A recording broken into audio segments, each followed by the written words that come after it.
வணக்கம். அண்ணன் சீமான் அவர்கள் அரசியலுக்கு அன்ஃபிட் அப்படிங்கிற தலைப்பை பார்த்துட்டு நிறைய பேர் உள்ளாடி வந்து நான் என்ன பேசுறேனே தெரியாம கீழே ஒரு வேளை கமெண்ட்ல வந்து கழுவி ஊற்ற ஆரம்பிச்சிருப்பீங்க. நீங்க டைப் பண்ற ஸ்டாப் பண்ணிட்டு ஒரு நிமிஷம் நான் என்ன சொல்ல வரேன் அப்படிங்கிறத கேட்டுட்டு உங்களுடைய கருத்தை வந்து கீழே கமெண்ட்ல சொல்லுங்க. உண்மையை பேசு, உறக்க பேசு, உறுதியாக பேசு, அதை இறுதி வரை பேசு. தற்போது தமிழ்நாட்டில் நிலவிட்டு இருக்கக்கூடிய அரசியல் சூழலுக்கு அண்ணன் சீமான் அவர்கள் ஃபிட்டா அப்படின்னு கேட்டாச்சுன்னா நிச்சயமாக அண்ணன் சீமான் அவர்கள் அன்ஃபிட் அப்படின்னு தான் சொல்லலாம். ஏன் அண்ணன் சீமான் அவர்கள் அரசியலுக்கு அன்ஃபிட் அப்படின்னு நான் சொல்றேன்னா, நேத்தைக்கு கட்சி தொடங்கின விஜய் அவர்களை வந்து யாருடன் கூட்டணி வைக்கலாம், யாரை வைத்து வியூகம் வகுத்து மக்களை ஏமாற்றி மக்கள்கிட்ட வந்து ஒரு கவர்ச்சியான ஒரு திட்டத்தை உருவாக்கி எப்படி வந்து அந்த மக்களுடைய வாக்குகளை வந்து தனக்காக்கி கொள்ளலாம் அப்படின்னு சொல்லிட்டு நேத்தைக்கு அரசியலுக்கு வந்து அண்ணன் விஜய் அவர்களே யோசிக்கும் போது அண்ணன் சீமான் அவர்கள் நாம் தமிழர் கட்சிக்கு வாக்களிக்கிறீங்கன்னா நாம் தமிழர் கட்சி கொள்கையை பார்த்து வாக்களிங்க, வேற எதையாவது பார்த்து நீங்க வாக்களிக்கிறீங்கன்னா அது எனக்கு தீட்டு அப்படின்னு சொல்லிட்டு அண்ணன் சீமான் அவர்கள் பேசிட்டு இருக்காரு. அதனால தான் சொல்றேன் அண்ணன் சீமான் அவர்கள் அரசியலுக்கு அன்ஃபிட் அப்படின்னு. இப்போ நேற்றைய கட்சி ஆரம்பிச்சு அண்ணன் விஜய் அவர்களுக்கே இவ்வளவு இருக்குன்னா அண்ணன் சீமான் அவர்கள் 15 ஆண்டுகளாக வந்து நாம் தமிழர் கட்சியை வந்து சிறு சிறு கல்லை எடுத்து வைத்து ஒரு கோட்டையை கட்டுவது மாதிரி அண்ணன் சீமான் அவர்கள் கட்டிட்டு இருக்கார். இப்போ அது கோட்டையில வந்து ஆட்சியை பிடிக்கிற அளவுக்கு நாம் தமிழர் கட்சி வளர்ந்திருக்கா அப்படின்னு கேட்டாச்சுன்னா நிச்சயமாக நாம் தமிழர் கட்சி வளர்ந்திருக்கு. இன்னைக்கு வந்து 8% வாக்குகளை பெற்று தமிழ்நாட்டில் வந்து அங்கீகரிக்கப்பட்ட அரசியல் கட்சியாக நாம் தமிழர் கட்சிக்கு மக்கள் வந்து ஒரு அங்கீகாரத்தை கொடுத்திருக்காங்கன்னா நிச்சயமாக முழுக்க முழுக்க மக்களுக்காக நாம் தமிழர் கட்சி களத்துல நின்னதுனால கிடைச்ச வெற்றி அப்படின்னு நான் வந்து சொல்லணும். இப்ப 8% வாக்கு பெற்றாச்சு, அங்கீகரிக்கப்பட்ட ஒரு அரசியல் கட்சியாக மாறியாச்சு. இனிமே வந்து இன்னும் வேகமாக ஓடி கோட்டை அடையலாம் அப்படின்னு பார்த்தாச்சுன்னா ஒரு பக்கம் நாம் தமிழர் கட்சியின் மூத்த நிர்வாகிகள் வந்து கட்சியை விட்டு வெளியேறிட்டு இருக்காங்க, இன்னொரு பக்கம் அண்ணன் சீமான் மீது வழக்கு விசாரணைக்கு ஆஜராக வேண்டும் என்று சம்மன் வீட்டிலே கொண்டு போய் ஒட்டப்படுது. தமிழ்நாட்டு அரசியல் வரலாற்றில் இதுவரைக்கும் எந்த ஒரு அரசியல் கட்சி தலைவருக்காவது இப்படிப்பட்ட ஒரு விஷயம் நடந்திருக்கா?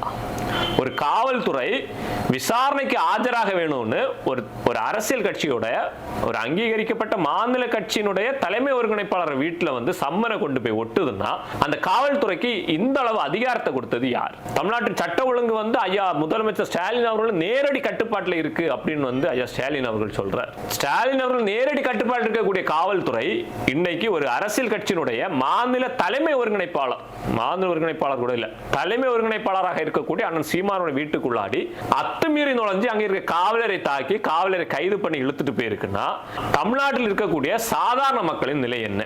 தமிழக அரசியல் வரலாற்றை கொஞ்சம் புரட்டி பார்த்தாச்சுன்னா அம்மையார் ஜெயலலிதா அவர்களை ஐயா கருணாநிதி அவர்களை வந்து வாய்தா ராணி அப்படின்னு சொல்லி பல இடங்கள்ல வந்து குறிப்பிட்டு பேசியிருக்கார். இதற்கு காரணமே வந்து அந்த சொத்து குவிப்பு வழக்குல வந்து அதிகப்படியான வாய்தாக்களை வந்து இவங்க வாங்கி இருந்தாங்க, கோர்ட்ல ஆஜராகாம வாய்தா வாங்கிட்டு இருந்தாங்க. அதனால வந்து ஐயா கலைஞர் அவர்கள் வாய்தா ராணி அப்படின்னு சொல்லிட்டு அம்மையார் ஜெயலலிதா அவர்களை வந்து விமர்சிச்சிருப்பார். இப்போ வந்து அண்ணன் சீமான் அவர்களுக்கு காவல்துறை சம்மன் அனுப்பி அந்த சம்மன்ல வந்து 2 நாள்ல ஆஜராகிறேன் அப்படின்னு சொல்லிட்டு காவல்துறையின் மீது மரியாதை வைத்து அண்ணன் சீமான் அவர்கள் இன்னும் 2 நாட்கள் ஆஜராகிறேன் அப்படின்னு சொன்னதுக்கு அப்புறமும் காவல்துறை அத்துமீறி இவ்வளவு விஷயங்களை பண்ணுதுன்னா இதே விஷயத்தை ஒரு திமுகவின் வட்ட செயலாளருக்கோ ஒரு திமுகவின் சாதாரண வார்டு கவுன்சிலராக இருக்கக்கூடிய ஒருவருக்கோ இந்த காவல்துறை பண்ணுமா? இன்னைக்கு அண்ணா யூனிவர்சிட்டியில நடந்த அந்த பாலியல் துன்புறுத்தலுக்கு எதிராக ஞானசேகரன் மீது வழக்கு பதிவு செய்யவே அவ்வளவு அழுத்தங்களுக்கு பிறகுதான் வந்து ஞானசேகரன் மீது வந்து வழக்கு பதிவு செய்து அவனை வந்து கைது செய்து சிறையில் வச்சிருக்காங்க. இருந்தாலும் யார் அந்த சார் அப்படிங்கிற கேள்வி வந்து இன்னைக்கு வரைக்கும் இருந்துட்டு தான் இருக்கு. இப்படி இருக்கக்கூடிய சூழல்ல இப்படி திமுகவின் சாதாரணமா உறுப்பினராக இருக்கக்கூடியவரும் சில அமைச்சர்கள் கூட நெருங்கிய நட்புல இருக்கக்கூடியவரும் ஞானசேகரன் மீது நடவடிக்கை எடுக்கவே காவல்துறை இவ்வளவு யோசிச்சிருக்குன்னா இன்னைக்கு வந்து அண்ணன் சீமான் அவர்கள் வீட்டுக்குள்ளாடி நுழைவதற்கு எந்த அளவுக்கு யோசிச்சிருக்கணும், எவ்வளவு பெரிய அதிகாரம் அவர்களுக்கு பின்னாடி இருந்து அவர்களை தூண்டி விட்டுருக்கணும். இதே வந்து கட்சி ஆரம்பிச்ச காலத்திலே இந்த பிரசாந்த் கிஷோர் மாதிரியான ஆட்களை வந்து உள்ள கொண்டு வந்து தேர்தல் வியூகம் என்கிற பேர்ல வந்து மக்கள்கிட்ட வந்து ஏதாவது ஒரு பொய்யை சொல்லி மக்களை வந்து எப்படியாச்சும் மக்கள்கிட்ட வந்து வாக்கை வந்து பறிச்செடுத்து மக்களுக்கு வந்து கோட்டரும் கோழி பிரியாணி 500 1000 கொடுத்து அந்த வாக்குகளை வாங்கி நாம் தமிழர் கட்சி ஆட்சிக்கு போய் உட்கார்ந்து இருந்தா இன்னைக்கு வந்து இப்படி ஒரு சிக்கல் வந்து நாம் தமிழர் கட்சிக்கு வந்திருக்காது, அண்ணன் சீமான் அவர்களுக்கும் வந்திருக்காது. ஆனா நேர்மையாகத்தான் நாங்கள் வாக்கை வாங்குவோம், மக்களை ஏமாற்றி வாக்குகளை வாங்க மாட்டோம். ஜாதியின் பேராலும் மதத்தின் பேராலும் எனக்கு நீங்க ஓட்டு போறீங்க, அந்த ஓட்டு எனக்கு தீட்டு அப்படி பேசியும் 8% வாக்கை நாம் தமிழர் கட்சிக்கு மக்கள் வழங்கி அங்கீகரிக்கப்பட்ட அரசியல் கட்சியாக நாம் தமிழர் கட்சியை மாற்றி இருக்காங்கன்னா நாளைக்கு வந்து கோட்டையில் அமர வைப்பதற்கும் அதிகமான வாய்ப்புகள் இருக்கு. இதெல்லாம் உணர்ந்ததுனால தான் வந்து திராவிட கட்சி வந்து அண்ணன் சீமான் அவர்களுக்கு மிகப்பெரிய நெருக்கடியை கொடுக்குது. இன்னைக்கு வந்து அண்ணன் சீமான் அவர்களின் வீட்டுக்குள்ளாடியே காவல்துறை போய் இப்படி ஒரு விஷயத்தை வந்து பண்ணியிருக்காங்க. தமிழக அரசும் காவல்துறை நாம் தமிழர் கட்சியினருக்கு கொடுக்கக்கூடிய ஒரு மிரட்டலா தான் இதை பார்க்கணும். ஏன்னா தலைமை ஒருங்கிணைப்பாளராக இருக்கக்கூடிய அண்ணன் சீமான் அவர்களின் வீட்டுக்குள்ளாடியே சென்று இதெல்லாம் பண்ண முடியுதுன்னா நாளைக்கு நாம் தமிழர் கட்சியில் இருக்கக்கூடிய பிற நிர்வாகிகளின் வீட்டிலையும் போய் காவல்துறை இப்படியான ஒரு அத்துமீறலை நடத்தலாம், மற்ற உறுப்பினர்கள் மீது இப்படியான ஒரு அத்துமீறலை வந்து நிச்சயமாக நடத்தலாம். இன்னைக்கு அண்ணன் சீமான் அவர்கள் வீட்டுக்குள்ளாடி சென்று அந்த காவலரை தாக்கி அவரை வந்து கைது செய்வதற்கு அந்த காவலர் செய்த குற்றம் என்ன? இல்ல அண்ணன் சீமான் அவர்களை வந்து நாங்க வந்து விசாரணைக்காக அழைக்கிறோம், நாங்க அழைச்ச அடுத்த நொடி அண்ணன் சீமான் அவர்கள் இங்கே இருக்கணும்னு சொல்லி காவல்துறை கூறுவதற்கான அவசியம் என்ன? இப்ப திமுக அதிமுக நம்ம எடுத்து பார்த்தாச்சுன்னா தெரியும், தேர்தலில் நிக்கிறதுனாலே பல லட்சங்களை வந்து கட்சிக்கு டொனேஷனா கொடுத்து தான் வந்து தேர்தலில் வந்து சீட்டு வாங்க முடியும். அதே மாதிரி பொறுப்பு வாங்கினாலும் சரி பல லட்சங்களும் கோடிகளை முடக்கி தான் வந்து சீட்டு வாங்க முடியும். ஆனா நாம் தமிழர் கட்சியில அடிமட்ட உறுப்பினர்களுக்கு வந்து இதே மாதிரியான பொறுப்புகள் வந்து எந்த ஒரு காசும் வாங்காம வந்து கொடுக்கப்படுது. இப்ப கட்சியிலிருந்து வெளியே போனவர்களை வந்து நான் வந்து பல லட்சங்களை இழந்திருக்கேன், பல கோடிகளை இழந்திருக்கேன் அப்படின்னு எல்லாம் பேசுறாங்க.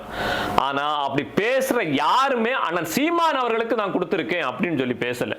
நாம் தமிழர் கட்சிக்காக தான் கொடுத்திருக்கேன், கட்சியை வளர்த்துறதுக்காக தான் கொடுத்திருக்கேன்னு சொல்றாங்களே தவிர அண்ணன் சீமான் அவர்களுக்கு தனிப்பட்ட விதத்துல நான் கொடுத்தேன் அப்படின்னு சொல்லி யாருமே பேசல.